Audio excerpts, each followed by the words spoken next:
Welcome back to prime time debate. అధికార party ఏ విమర్శలు వచ్చినా ఏం మాట్లాడినా సమాధానం చెప్పాల్సింది ఏ రాష్ట్రంలో అయినా అధికారంలో ఉన్నటువంటి పార్టీయే. ఇక్కడ కూడా కాంగ్రెస్ పార్టీ చాలా సార్లు దీనికి వివరణ ఇస్తూ ఉన్నారు. ఏం జరిగిందో చెప్తా అని చెప్పి గతంలో చెప్పారు, దాని గురించి ఇప్పుడు వచ్చామంటున్నారు. మళ్ళీ ఏదైనా కావాలంటే మరొకసారి వచ్చి నేను క్లారిటీ ఇస్తా అని చెప్తున్నారు. ఇంతకుముందు ఏదైతే విజయ్ గారు ఎవరి కోసం ఏంటని అడిగితే దాని గురించి కూడా మరొకసారి వచ్చి మాట్లాడతానని చెప్పారు క్లియర్ కట్గా. అది ఎప్పుడో ఏం చెప్తారో దాంట్లో వచ్చి వివరాలు ఏంటనేది ఆ రోజు నాడు మాట్లాడదాం. ఈ రోజు నాడు నాగేష్ గారు, good evening sir. Good evening అండి. ఏం జరుగుతోంది? ఓన్లీ 9 మాత్రమే ఎందుకు? గతంలోంచి ఉంది, ఇప్పుడు చేస్తున్న దానికి ఏంటంటే హరీష్ రావు డైరెక్ట్గా చెప్తున్నటువంటి స్టేట్మెంట్, ఇంతకుముందు దిలీప్ రెడ్డి గారు చెప్పిన విధంగా ఎవరున్నారు ఏంటి, ఒక నిమిషం రవికుమార్ గారు, ఎవరున్నారు ఏంటి అని చెప్పి తెలుసుకున్న తర్వాత ఆ వెరిఫికేషన్లో వారిని నయానో భయానో బ్రతిమాలో బామాలో ఏదో విధంగా వారిని టెండర్ వేయకుండా చేయడమో లేదంటే తమకు అనుకూలంగా వేయించడం, ఇదంతా చేయడానికి చేస్తున్నటువంటి ప్రయత్నం కుట్ర, తమ అనుయాయులకు ఇచ్చుకోవడానికి చేస్తున్నటువంటి ప్రయత్నం అంటున్నారు. అసలు ఎందుకు 9 మాత్రమే? మరి మీరు వచ్చిన తర్వాత మిగిలిన 4 ఉన్నాయి కదా, వాటిని ఎందుకు రద్దు చేయట్లేదు అనేది ప్రధానంగా వస్తున్నటువంటి ప్రశ్న. గుడ్ ఈవినింగ్ అండి. యోయో టీవీ మన I'm extremely sorry I news TV వ్యూవర్స్కి. మనం కొంచెం టాపిక్ డిఫరెంట్ పర్స్పెక్టివ్లో చూద్దాం. ఫస్ట్ మనము సింగరేణి అనేది అత్యున్నతమైన గౌరవమైన ఎమోషనల్లీ కనెక్ట్ అయి ఉన్న తెలంగాణ సమాజానికి ఓ PSU. We must proud about it. దాని ప్రొడక్షన్ కావచ్చు, దాని ప్రొడక్షన్ అవుట్కమ్ కావచ్చు, అక్కడ ఉన్న రిసోర్స్ వాల్యూ కావచ్చు, ఇవన్నీ మనకు ప్రైడ్తో మన ఎమోషన్తో లింకప్ అయి ఉన్నాయి. మన సమాజంలో మన స్టేట్లో ఉంది కాబట్టి అది రెస్పెక్ట్ చేయాలి. ఎట్ ద సేమ్ టైం మీరు ఇక్కడ పొలిటికల్ పార్టీస్ ఏం చేస్తాయంటే రూలింగ్ పార్టీ మీద క్రిటిసిజం చేయాలి, కానీ అందులో ఎంతవరకు గ్రావిటీ ఉన్నది అన్నది ఫస్ట్ వాళ్ళు ఎక్సర్సైజ్ చేసుకోవాలి. కానీ ఎంతసేపు మీరు చూస్తూ ఉంటే బీఆర్ఎస్కి వద్దాం, బీజేపీకి కూడా చెప్తాను. బీఆర్ఎస్కి వచ్చేసరికి ఏమంటుంది, సింగరేణి చాలా ఎమోషనల్లీ కనెక్టెడ్, వాస్తవానికి చాలా ఎమోషనల్లీ కనెక్టెడ్. జై తెలంగాణ ఒకరి నినాదం కాదు, నేను బీయింగ్ ఏ కాంగ్రెస్ జై తెలంగాణ అనగలుగుతాను, ఈక్వల్ రైట్స్ ఉన్నాయి. కోల్ రిసోర్స్ సింగరేణికి దగ్గర వచ్చి కృష్ణా గోదావరి దగ్గర వచ్చి ఎమోషన్ని ఇగ్నైట్ చేస్తున్నారు వీళ్ళు. మళ్ళీ ఆ ప్రాంతీయవాదం లూప్లోకి తీసుకెళ్తున్నారు. మన తెలంగాణ సమాజానికి ఎమోషనల్లీ వాళ్ళకి తట్టి రాంగ్ ఇన్ఫర్మేషన్ ఫీడ్ చేసి అధికార పార్టీ మీద ఉసిగొల్పుతున్నారు. ఇది తప్పు కదా. What kind of political practice ఇది తెలంగాణ సమాజంలో? You are being there. ప్రతిపక్ష పార్టీ అనేది అదే కదా. No that is what. గతంలో మీరు ప్రతిపక్షంలో ఉన్నప్పుడు కూడా అటు సీఎం రేవంత్ రెడ్డి కావచ్చు, లేదంటే భట్టి విక్రమార్క పీపుల్ మార్చ్ లో కావచ్చు, అనేక సందర్భాల్లో ప్రజల దగ్గరికి వెళ్తున్నప్పుడు ఏమేం చేయలేదో, ప్రభుత్వం చేయలేని విషయాల గురించి, ప్రభుత్వం వైఫల్యమైనటువంటి విషయాల గురించి చెప్తారు కదా. ఈనాడు ప్రతిపక్ష పార్టీ ఉన్నటువంటి అటు బీఆర్ఎస్ కావచ్చు, బీజేపీ కావచ్చు, అదే చేస్తున్నారు. నాకు ఇప్పుడు దట్ ఈస్ వాట్. ఇప్పుడు మీరేమంటున్నారు, వాళ్ళు అదే ఈక్వేషన్ అదే లైన్లో నడుస్తున్నారు అంటున్నారు. ఏ ఈక్వేషన్ అర్థం అవ్వట్లేదా? 2018లో మ్యాండేటరీ కోల్ ఇండియా రూల్స్ ఇచ్చిందో, పాలసీ డిజైన్ చేసి ఇచ్చింది, 2018 నుంచి అవుతుంది అక్కడ. అంటే మీరు లెజిస్లేషన్ చట్టంని వైలేట్ చేస్తున్నారు. ఎవరు చేస్తున్నారు అప్పుడు 2018 నుంచి? కొంచెం అప్పుడు బీఆర్ఎస్ కాదా, రైట్? ఇప్పుడుకి వచ్చేసరికి కంటిన్యూటీ అయింది, అవుతుంది అంటున్నారు బీఆర్ఎస్ సోదరులు. బీజేపీ సోదరులు ఏమంటున్నారు, ఇదిగో అప్పుడు బీఆర్ఎస్ చేసింది, ఇప్పుడు కంటిన్యూస్గా కాంగ్రెస్ చేస్తుందని. నాది ఇంకో క్వశ్చన్. ఇప్పుడు 49% సెంట్రల్కు ఉన్న 51% స్టేట్కు ఉన్న రిసోర్స్లో కలరబుల్ లెజిస్లేషన్ అనేది ఒక చట్టం ఉంటుంది. అంటే సబ్జెక్ట్ని ఎలా డిఫైన్ చేస్తారంటే you can't do indirectly what you cannot do directly. అంటే ఏమంటుంది చట్టం, ఏమంటుంది అంటే సెంటర్ అనేది ఎక్స్ట్రీమ్ సుప్రీం, మొత్తం డిసైడ్ చేసి సెంటరే. కానీ సబ్జెక్ట్ అలొకేషన్లో మీరు చట్టం కూడా అలాగే డిజైన్ చేయాలి, సెంటర్కి అగెనెస్ట్గా చేయలేరు. దానికి కలరబుల్ లెజిస్లేషన్ అంటారు, సుప్రీంకోర్టు అంటది, రైట్?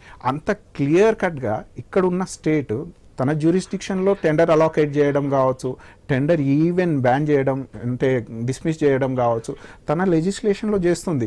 ఇక్కడ బీజేపీ క్లెయిమ్ చేస్తున్న విషయం కావచ్చు, బీఆర్ఎస్ క్లెయిమ్ చేస్తున్న విషయం, బీజేపీ ఏమంటుంది, సిఎండితో డైరెక్ట్గా వాళ్ళు స్టేట్కి ప్రోగా వాళ్ళు పాలసీస్ డిజైన్ చేసుకుంటున్నారు, డిసిషన్ మేకింగ్ వన్ సైడ్ అవుతుంది అంటున్నారు. అంటే ఎంత పెద్ద యాంటీ లెజిస్లేషన్ వర్క్ జరుగుతుంది అక్కడ. దానికి సెంటర్ ఎందుకు నిమ్మకు నీరెత్తినట్టు స్లీపింగ్ మోడ్లో ఉందా? అమ్మా, ఇదంతా ఫూల్ చేయడానికే.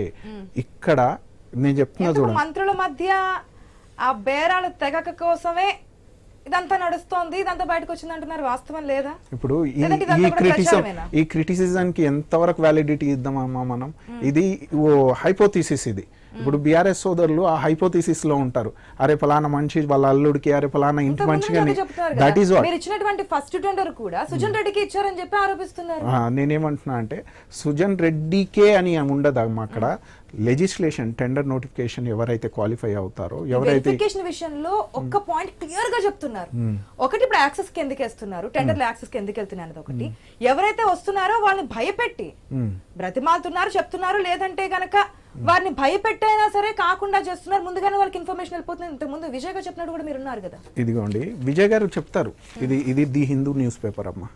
ఇందులో క్లియర్ కట్ గా ఉంటుంది, site visit is mandatory by coal India policy design 2018 నుంచి, రైట్. ఇంకోటి chief and managing director is solely decided by state government, there are board of directors. ఇవన్నీ న్యూస్ పేపర్లో ఇస్తున్నారు. ఇప్పుడు తను చెప్తున్న దాంట్లో ఎక్కడ చదివి వచ్చారో నాకు తెలియదు. ఇది చట్టం, దీనికి మనం డైవర్ట్ చేయలేం. చట్టాన్ని డైవర్ట్ చేసినప్పుడు సెంట్రల్ కెన్ ఓవర్టేక్ ఇట్. మరి సెంటర్ ఎన్ని రోజులు ఎందుకు చేయలేదు బీజేపీ? అప్పుడు బీఆర్ఎస్ ఉందన్నా, దోస్తున్నాడన్నా. ఇప్పుడు లేదు మ్యామ్, మీరు గ్రహించండి. మనం చేయాల్సిన పని తెలంగాణ సమాజాన్ని చైతన్యవంతం చేద్దాము. ఎవరో మీకు మన ఇక్కడ మరొక ప్రశ్న నాగేశ్వర్, మీరు అన్ని క్లియర్ కట్ గా మాట్లాడుతుంటారు కాబట్టి, ఎవరినో ఎందుకు లెటర్స్ రాస్తున్నారు, నాకు రాయండి నేను చేస్తాను కదా అంటున్నారు. మీ మీద అభియోగాలు వస్తున్నప్పుడు మీకు ఎట్లా రాస్తారు? మీరు అంత క్లియర్ కట్ గా దీని మీద విచారం చేసి దీంట్లో ఇది జరిగింది, తప్పులు ఇక్కడ ఉన్నాయి, ఇది చేశారని చెప్పి క్లియర్ కట్ గా బయట పెట్టే అవకాశం ఉంటుందా? మ్యామ్ నేను అనేది ఇప్పుడు నేను ఒక్కనే కాంగ్రెస్ పార్టీ కాదు మ్యామ్, ఇట్స్ గవర్నమెంట్ లో ఏ మినిస్టర్ అయినా ఎవరైనా దట్ ఈస్ వేర్ గవర్నమెంట్ లో ఎవ్వరు సుప్రీం ఉండరమ్మా. Constitution of India procedure establish by law, అది సుప్రీము. మీకు ఎక్కడైనా ఇంజస్టిస్ జరుగుతుంది, ఇప్పుడు కిషన్ రెడ్డి గారు భావిస్తున్నారు, బీఆర్ఎస్ సోదరులు భావిస్తున్నారు అనుకోండి, they can reach court of law, they can reach authority whom they are feeling secure. ఇలాంటి స్టెప్స్ తీసుకోవాలి. కానీ అవాస్తవాలు చెప్తూ, సింగరేణి వాస్తవానికి మన తెలంగాణకి గౌరవదాయకమే. అసలు ఈ పిఎస్యూస్ అంటే కొంచెం చరిత్రకి వెళ్తే, పిఎస్యూస్ ఈ దేశానికి ఇచ్చిందే కాంగ్రెస్ పార్టీ.